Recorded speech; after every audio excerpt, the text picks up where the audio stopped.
Good morning everyone. I am Gunjan Chauhan. How are you? I hope you are fine. आज हम maths का 7 chapter करेंगे fractions. ठीक है, अब हम पढ़ेंगे कि फ्रैक्शन होता क्या है. ठीक है, और समझेंगे. Let's get started. There is one whole cake. Cake तो सभी ने खाया होगा, सभी को पसंद है यम्मी यम्मी केक. ठीक है, इससे हम फ्रैक्शन का कॉन्सेप्ट समझेंगे. ठीक है, how do you share the whole cake equally among 2 people. हमें ये केक है, अब यहाँ पे 2 बच्चे हैं, उन दोनों के बीच में बांटना है. ठीक है, तो हम क्या करेंगे, किसी को छोटा सा पार्ट और किसी को बड़ा पार्ट थोड़ा ना दे देंगे, फिर वो तो लड़ाई करेंगे. तो हम दोनों को इक्वल मतलब बीच में से काट के देंगे. Divide the whole cake into 2 equal parts. 2 equal parts में बांट कर देंगे. ठीक है, तो ईच पार्ट इज 1/2. तो ये कितना हो गया, 1/2 मतलब 1/2. Okay,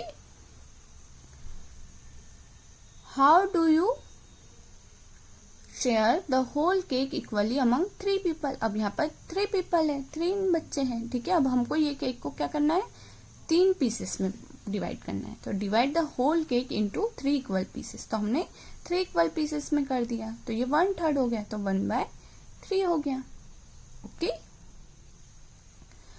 how do you share the whole cake equally among 4 people. अब हमें 4 पीपल के बीच में डिस्ट्रीब्यूट करना है, तो हम फिर बराबर बराबर हिस्सा करेंगे. ठीक है, ईच पार्ट इज 1/4. तो ये 1/4 हो गया, है ना. मतलब एक ही केक हमने 4 इनमें बांटा हिस्सों में. ओके, तो देखिए, when an object or a group or thing is divided into equal parts, then each part is a fraction of the whole. जब हम कोई भी ऑब्जेक्ट या ग्रुप ऑफ थिंग्स को इक्वली डिवाइडेड करते हैं, तो ईच पार्ट जो रहता है वो फ्रैक्शन ऑफ द होल रहता है. जैसे fact, if a whole is divided into 2 unequal parts. अगर हमारे पास मान लीजिए ये एक बॉक्स है, हमने इसको, अब ये इक्वल तो यहाँ से होगा, ठीक है, लेकिन हमने अनइक्वल पार्ट में कर दिया. मतलब इतना बड़ा हमारे पास बॉक्स था, हमने इतना सा ही हिस्सा शेयर किया. ठीक है, then the shaded portion does not represent the fraction 1/2. तो ये 1/2 नहीं रिप्रेजेंट करेगा, क्योंकि ये तो थोड़ा सा ही पार्ट हुआ. अगर हम आधा करते हैं तो फिर ये 1/2 रिप्रेजेंट करता.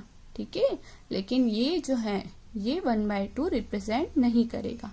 Okay, part of a whole. Fraction means क्या होता है, पार्ट ऑफ अ होल. ठीक है, ए होल, अब होल क्या होता है, can either be a region और अ कलेक्शन. ठीक है, when the whole object is 1 it is called a region. ठीक है, और when there is a group of objects. अगर हमारे पास कोई एक ऑब्जेक्ट है, ठीक है, तो उसको रीजन कहेंगे, और अगर ग्रुप ऑफ ऑब्जेक्ट है तो उसको कलेक्शन कहेंगे. देखिए, अब हम एग्जाम्पल से समझते हैं रीजन और कलेक्शन. ठीक है, ये एक एग्जाम्पल है. Look at the given figure, this is a whole pizza. ये एक ऑब्जेक्ट है, ठीक है, पिज्जा. इसके बहुत सारे पार्ट्स किए हुए हैं हम. This pizza can be cut into parts. ठीक है, अब ये देखो कलेक्शन का, this is a whole collection of mangoes. अब ये मैंगो का कलेक्शन है. We can take a part of this collection by taking 4 mangoes. इसमें से हम मैंगोस ले सकते हैं, इनको काट के थोड़ा ले सकते हैं. ठीक है, फ्रैक्शन ऑफ अ रीजन. अब देखो हम एग्जांपल से समझते हैं. यहाँ पे देखो शेप दिए हुए हमारे पास, सभी का हमने इक्वल पार्ट में डिवाइड किया है हुआ है. Look at the figures, each shape is divided into 2 equal parts. सभी को 2 इक्वल पार्ट में डिवाइड किया गया है. 1 part is shaded in each shape. एक पार्ट जो है उसको शेडेड किया हुआ है ना. Each shaded part of the shape is 1/2 of the whole. It is written as 1/2. तो हम इसको कैसे लिखेंगे, 1/2. तो देखिए, नंबर ऑफ शेडेड पार्ट कितने हो गए, पार्ट 1 है ना. Total number of parts in the whole कितने हो गए, 2 पार्ट्स हैं. ठीक है, और शेडेड पार्ट कितना है, 1, इसलिए हमने इसको लिखा 1/2. देखिए 1/2 1/2 1/2 1/2 है ना, इस प्रकार. अब जैसे यहाँ पे देखो 1 2 3 पार्ट्स हैं, है ना, और शेडेड पार्ट कितना है, 1. तो हम इसको कैसे लिखेंगे, each shape is divided into 3 equal parts. इसको हमने 3 इक्वल पार्ट्स में किया है. 1 out of the 3 parts it's shaded, जिसमें से एक पार्ट को हमने शेडेड कर दिया है. Each shaded part of the shape is 1/3 of the whole. It is written as 1/3. तो हम इसको क्या लिखेंगे 1/3. नंबर ऑफ शेडेड पार्ट कितने हो गए 1. और total number of parts in a whole कितने हो गए. टोटल नंबर ऑफ पार्ट्स कितने हैं 1 2 3 3. और शेडेड पार्ट कितना है 1. तो क्या लिखेंगे 1/3. ओके. एग्जाम्पल 3. अब देखो यहाँ पर कितने पार्ट हो गए 1 2 3 4. और उसमें से एक पार्ट शेडेड है. इसमें भी वही, इस शेप में भी वही. ठीक है. Each shape is divided into 4 equal part. अब हमने इसको क्या कर दिया 4 इक्वल पार्ट्स में डिवाइड कर दिया. 1 out of the 4 parts it shaded. अब इसमें से 4 पार्ट्स में से एक पार्ट को हमने शेडेड कर दिया है. Each shaded part of the shape is 1/4 of the whole. It is written as 1/4. तो इसको क्या लिखेंगे 1/4. नंबर ऑफ शेडेड पार्ट कितने हो गए 1. Total number of parts in a whole कितने हो गए 1 2 3 4 1 2 3 4 1 2 3 4. तो 4 है ना. न्यूमरेटर एंड डिनोमिनेटर क्या होते हैं अब हम वो समझते हैं. ठीक है. Look at the figure. ये एक आपको फिगर दिख रहा है. अब इसमें देखो शेडेड पार्ट कितने 1 और 1 2 3 4 टोटल पार्ट कितने 4 है ना. तो ये जो ऊपर वाला होता है ये हमारा होता है न्यूमरेटर. इसको क्या कहते हैं न्यूमरेटर. और नीचे वाला जो रहता है वो क्या कहलाता है डिनोमिनेटर. क्या कहलाता है denominator. Numerator it show the number of equal parts which has been shaded. जो शेडेड पार्ट है उसे बता रहा है.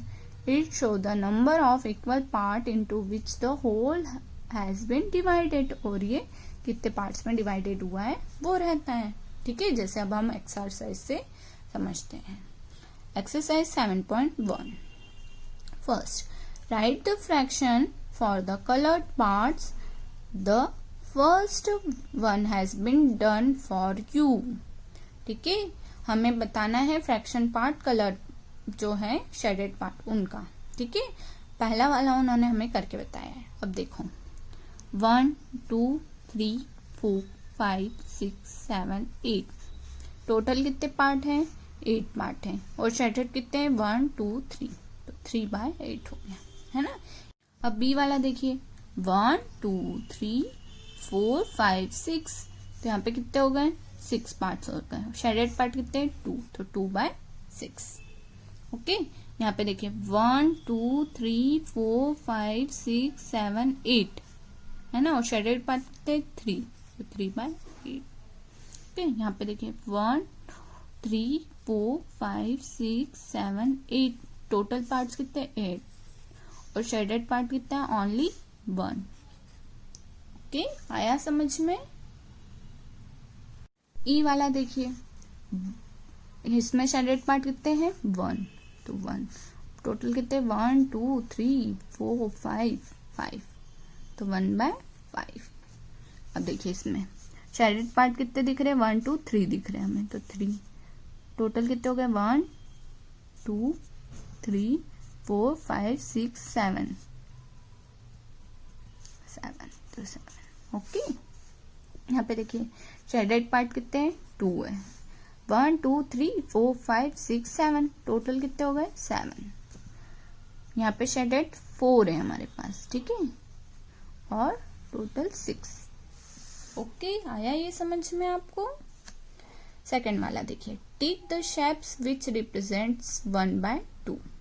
अब हमें उन शेप्स को टिक करना है जो 1/2 को रिप्रेजेंट कर रहे हैं. ओके. अब यहाँ पे देखो ये क्या 1/2 को रिप्रेजेंट कर रहा है 1 शेडेड 1/2. हाँ ये कर रहा है ये नहीं कर रहा है. देखो यहाँ पे 1 2 3 स्टार्स की वो है. यहाँ पे 2 ही है. तो ये अनइक्वल है इक्वल नहीं है. तो ये नहीं कर रहा है. ये सर्कल इसका हाफ ये कर रहा है रिप्रेजेंटेड 1/2. और ये किसको रिप्रेजेंट कर रहा है 1/4 को 1/2 को नहीं कर रहा है. तो ओनली ए और सी जो है वो 1/2 को रिप्रेजेंट कर रहे हैं. Okay. Tick the shapes which represents 1/3. अब हमें बताना है कि 1/3 को रिप्रेजेंट कौन कर रहा है. देखो ये वाला कर रहा है 1 शेडेड पार्ट और 1 2 3। हाँ, ये नहीं कर रहा है क्योंकि इसमें 2 शेडेड पार्ट हो गए। ये भी नहीं कर रहा है, ये कर रहा है। हाँ, तो ये क्या हो गए, ए और डी वाला जो है वो 1/3 को रिप्रेजेंट कर रहे हैं। Okay. Fourth, shade 1/2 in red and 1/3 in green in the following figures. अब आप क्या कीजिएगा, जो 1/2 का है, जैसे ये 1/2 का है तो इसमें आप रेड से शेड कीजिएगा कलर, है ना। और 1/3 का है ये वाला, तो इसमें एक को ग्रीन से शेड कीजिएगा। ओके, इस प्रकार आप ये कीजिएगा। Fifth, take the shapes which show the representation of 1/4, है ना। अब हमको क्या करना है, उन पर टिक करना है जो 1/4 को शो कर रहे हैं। अब देखो, ये वाला कर रहे हैं नहीं, क्योंकि ये बड़े हो गए पार्ट और ये छोटे हो गया, तो ये नहीं कर रहा है। ये वाला कर रहा है नहीं, क्योंकि बीच का पोर्शन छूट रहा है ना। ये भी नहीं कर रहा है। ये कर रहा है 1/4 को।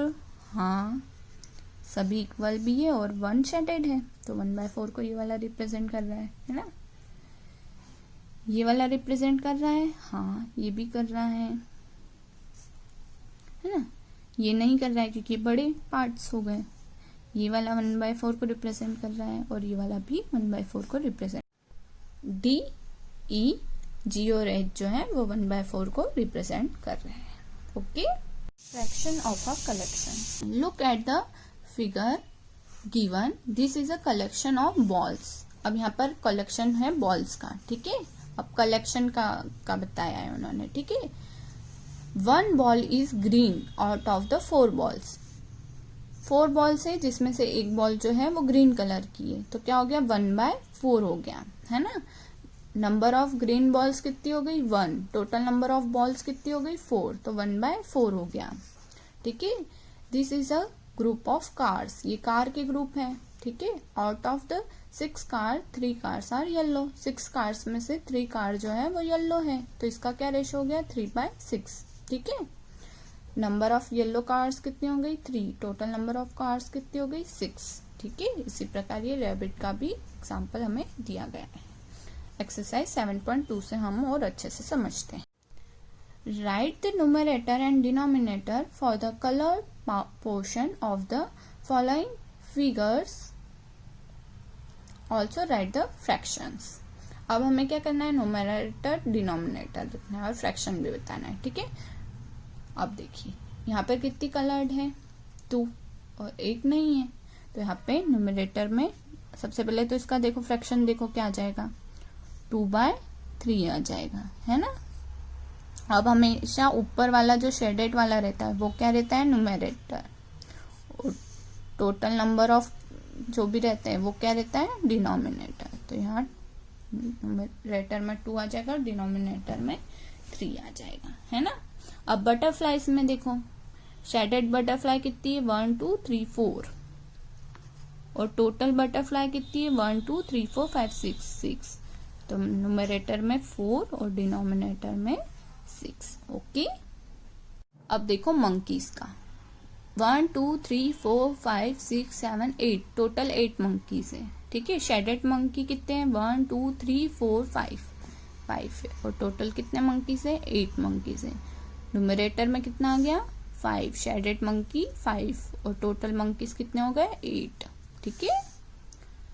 Second, represent the fraction for the given collection bye colour them. देखो, इसमें मैं ए वाला आपको बता देती हूँ, बाकी आपको करने हैं। जैसे यहाँ पर हमें क्या करना है, फ्रैक्शन 2/5 दिया हुआ है हमें, तो हमें 2 बॉयज को जो है वो कलर्ड करना है, ओके। इसी प्रकार एप्पल में हमें 5/15 दिया है, तो 5 एप्पल्स जो है उनको हमें कलर्ड करना है, ओके। Thank you.